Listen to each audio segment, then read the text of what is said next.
I guess I'm back. Or something like that. I'm not going to be doing the same types of videos I were. Those just took forever to make and were kind of exhausting. I'm just going to be doing kind of random stuff, whatever I feel like. It's probably all going to pertain to Apex, as usual. And we're starting things off with a Season 9 Legend tier list. This is going to be based on Battle Royale, not arenas, and it's my own opinions, and it's subject to change. I am going to be explaining each choice as I make it. I'm going to be explaining each choice as I make it, and for some legends that are too strong or some that are too weak, I'll be outlining some changes that I think could be made to them. Now, Apex has what I'd consider, and has for some time now, a pretty balanced legend meta. Well, not exactly. It's balanced to the point where you can play each legend, do good with them, and there are really no awful ones. So that's why I'm going to be getting rid of F and E tier, because I really feel like there's no one that fits those. Now, we're going to start kind of from the bottom and work our way up, but I'm probably just going to descend into madness as I do this and do it in a random order. So the first legend is Fuse. The main reason for this, I'd argue, is his ultimate, because not only is it super easy to escape if you have any movement legend at all, any legend with verticality, it does so little damage, and it's hard to trap players to begin with. And his passive, I love his passive, and I also love his tactical. I think he's super fun to play. His ultimate just isn't there yet. I think that it could probably use a huge damage uptick, as well as increase the area the fire captures, and maybe add like a couple rings on the inside. It just needs a complete rework. It's useless. The tactical, I think 2 charges for the tactical was a good change. I just don't think the slowing by getting hit by it is enough. I think it needs a stun similar to Valk's, because I really just feel that Valk's tactical is just better Fuse. So that's why Fuse is D tier, the worst legend in the game. And as the next D tier legend, we are going to have Crypto. Now, Crypto, the EMP is great. Finding enemies is great. Respawning teammates, being able to use banners remotely is awesome. Problem is, any single time you use the drone as Crypto to do all of those things, you lose a teammate, because Crypto then has to sit stationary on his drone. He's unable to function as a normal player and is then only in his drone. And that is not okay, because losing a teammate is going to make you lose any fight, because Crypto will end up being far away, or he's just simply not there to put bullets into enemies. He's not there to help, and the drone is just going to hinder your team at that point. I think the passive Neuralink, I think that should be part of the drone ability. And I think as a passive, maybe if he's in a certain radius of the drone, that it'll move around on its own and you can do stuff with it. But the problem is, Crypto, you just can't play the game sitting in a drone. And that's why he's also in D tier. Now, as my first legend in C tier, I'm going to have Wattson. Wattson used to be so incredibly strong, where every team at a professional level had her, and every winning team almost always had a Wattson. The problem is, the meta's shifted so much since then that she just isn't viable anymore. While she still has a really high win rate, that's because you have to play Wattson a certain way to get value out of her. You have to camp in a building with your ultimate up and fence it off for the entire game. And we're not playing Apex to sit in a building and stare at Nessies for 20 minutes, okay? Wattson isn't a fun character to play. This is a game. We are supposed to be having fun. We are not supposed to be sitting in a building and hearing the devs say, she doesn't need a buff, she still has a really high win rate. Rework Wattson, buff Wattson, whatever. I think that she needs maybe to be able to put down 24 fences and have 8 fences in her hold so she can do more on the fly, and maybe even nerf the fence's damage and slowing effect. Who cares? She needs a change, and she needs it now. I like the ultimate. The ultimate's still useful. The passive's great. Another one part of her passive that I disagree with completely, however, is that passive shield heal. That is a complete joke. If you've ever found a situation where that's useful, congratulations, you're being drafted to play in the ALGS. Please fix Wattson. I am also going to add Rampart to C tier. I feel like Rampart is incredibly underrated and could maybe be placed higher, except for the fact that you have to be so incredibly good at micromanaging your walls. You have to be a really good Rampart player to get essentially any value out of her at all, and most players just aren't that. I think the walls are in a good enough spot, maybe give them a bit faster deploy, some more health. I think the passive, though, you maybe need to get extra ammo in all weapons, just a little bit, and then but keep the same in LMGs and the faster reload, and just give Sheila 360-degree rotation. She doesn't need to go carrying it around like some people say. You just need to be able to have some more rotation with it, and yeah, that's Rampart. Now, just ahead of Rampart is Bangalore. While I feel like Rampart's underrated, I feel like Bangalore's overrated. I've been having a lot of fun playing her in arenas, and she's good there, but the problem is the smoke, while it can confuse enemies and block their sights, it's going to end up confusing your team as well. And if the enemy team has a Digi-threat or a Bloodhound and you don't, forget about it. You've just turned the fight for them. It's your ability. It shouldn't work like that. Bangalore and her team need to be able to see through the smoke. The ultimate, I think... the ultimate needs to be a bit reworked. It's getting a bit too similar to Gibraltar's. I think maybe when you call it down, it should sit in the field until an enemy gets close to it and then explode, more like mines, because as it is, it's just like a quick call down and explosion, and I think if you had that, you'd be able to prevent an enemy from playing an area more effectively.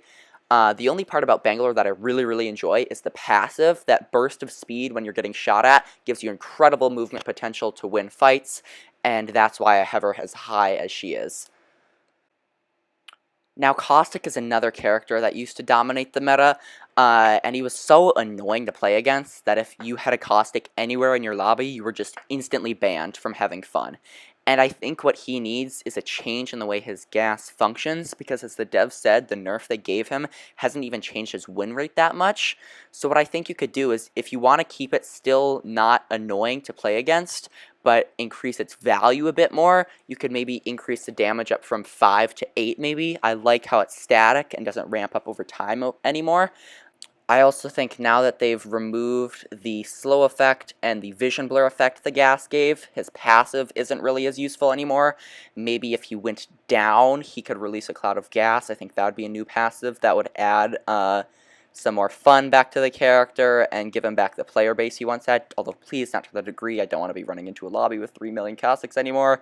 He just needs just an overall rework in the way his gas works, I think. Now, moving further up, we are going to have Pathfinder. Some people would place Path further up the tier list than I am, but here's why. Ever since that change where they gave all recon legends the ability to scan survey beacons, Pathfinder really hasn't had a passive, and they've promised us passives for multiple seasons now, but he hasn't gotten one. I think he should be able to go faster on ziplines or balloons. That would make sense and fit the character. I also think the grapple's in a good spot. I love the new change to it where the ability will scale based on how far you go. But I think that the zipline has kind of lost its value now that you have so many more options on how you move and rotate, moving in a straight line, and without that zipline hop anymore, it just isn't as good as it used to be, and that's why I have Pathfinder in B tier. Now next we're going to have Mirage. I've seen quite a few people talk about how Mirage is utterly useless and the worst legend in the game, but I have to disagree. The passive, the respawn and revive, while almost invisible, is great, and I think that's underrated.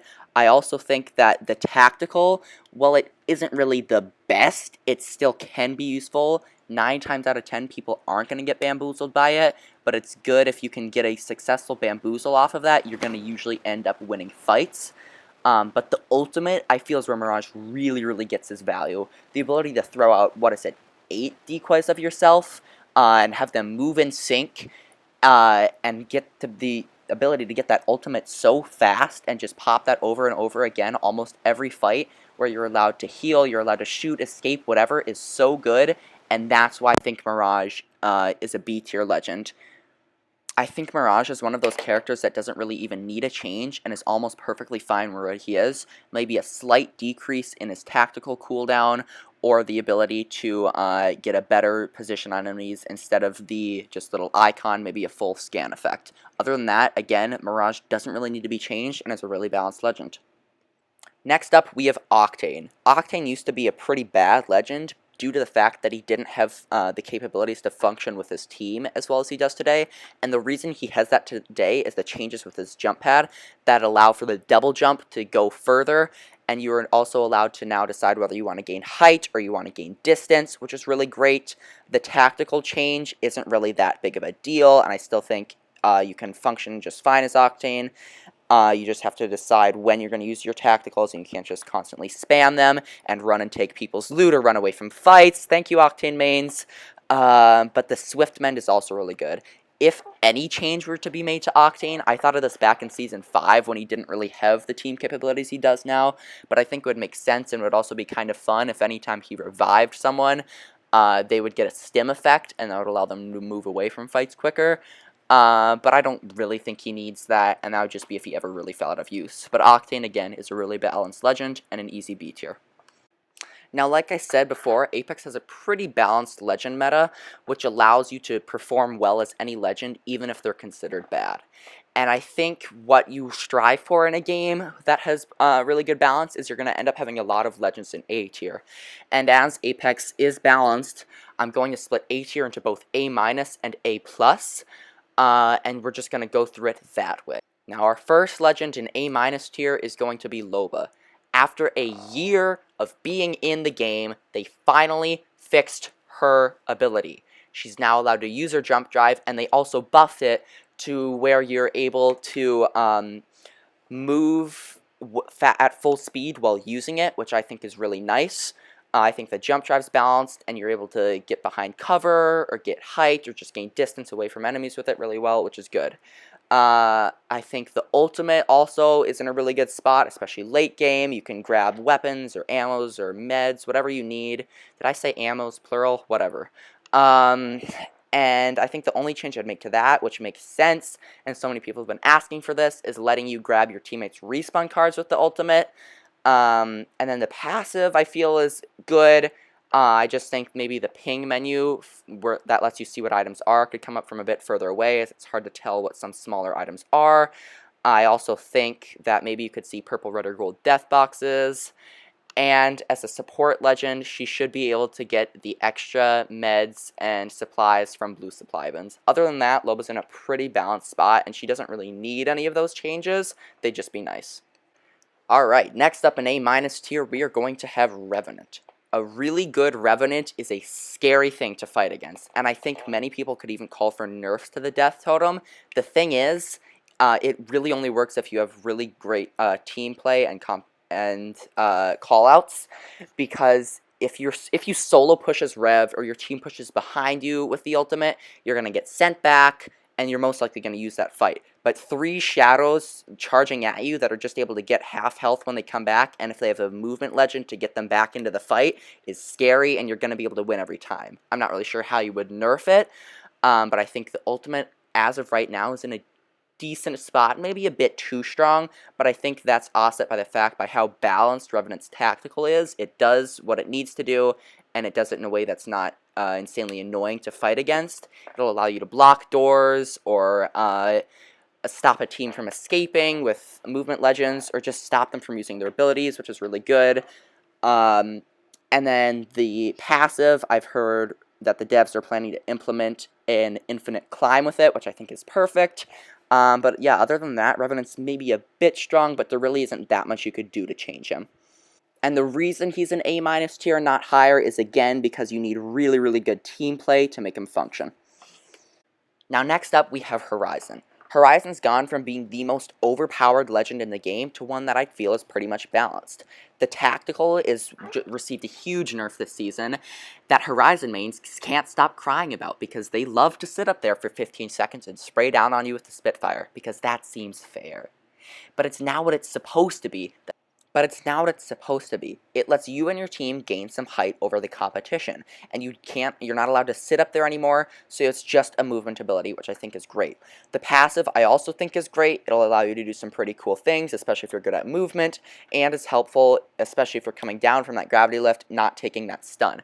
The ultimate I also think is strong, where it'll help you win fights, but not too strong to the point that it needs to be changed. So Horizon I feel is perfect now, and again, the Horizon mains can stop crying about their nerf. Now we're going to start A+ tier off with Wraith. Wraith has gone from being the legend with the highest win rate and the highest pick rate to just being balanced. And I think that speaks a lot about game balancing in Apex, because just like Horizon, overpowered legends are changed to the point where they're just perfect. And I think Wraith's tactical is the perfect example of that. It's now balanced where you have to be good at it instead of just spamming it and instantly being immune to all damage. Woohoo!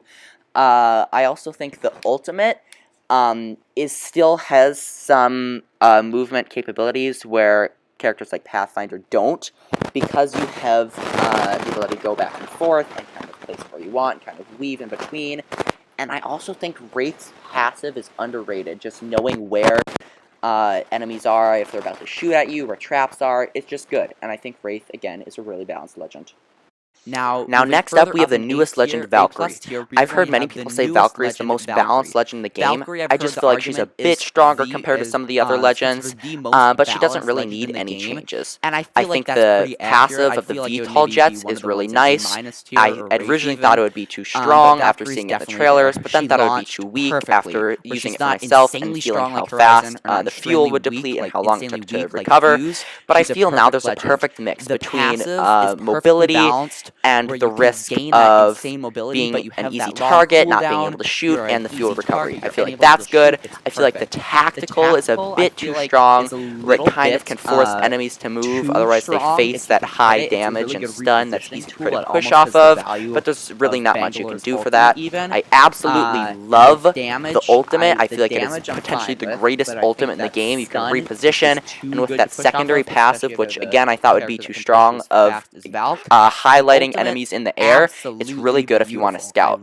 I don't feel like that passive is too strong, and the ultimate is really great for movement, and that's why Valkyrie is an easy A+.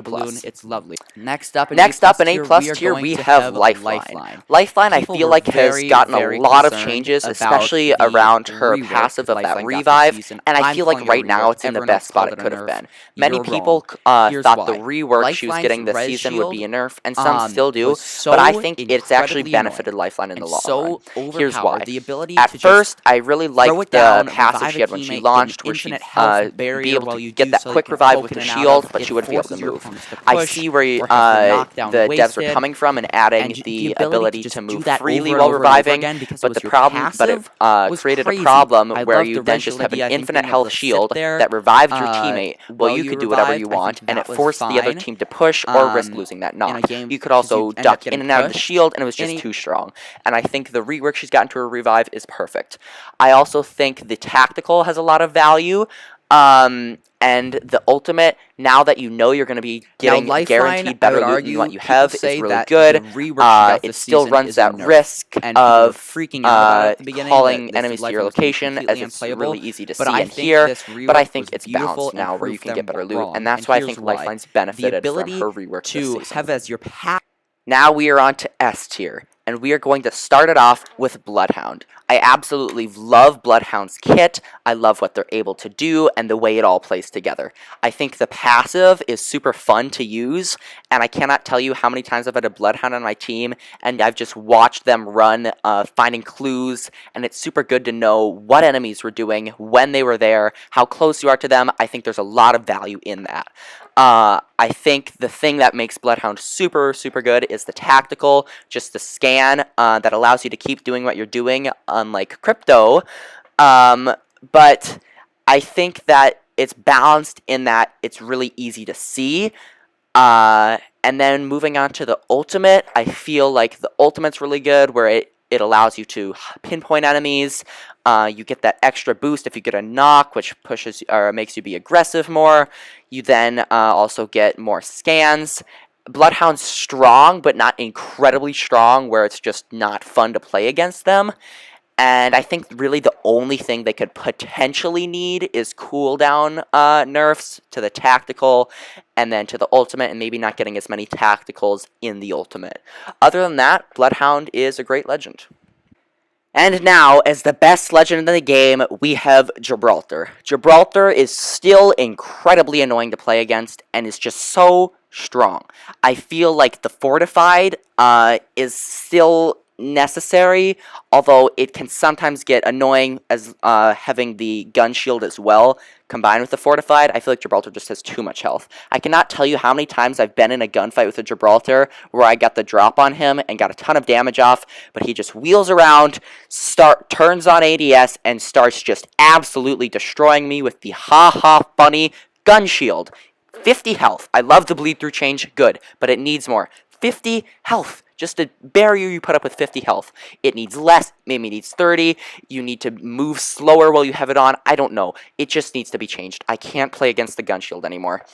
Well, I've just ranted about the gun shield for a minute. Cool. Moving on to the next rant, the tactical. The tactical, I feel like the dome's good, but it really needs just like a health limit, because an impenetrable dome is just too powerful, and especially considering you have a fast revive in there. Gibraltar's technically a better reviver than Lifeline. It's just too good. You can do whatever the heck you want in that dome, and no one can stop you.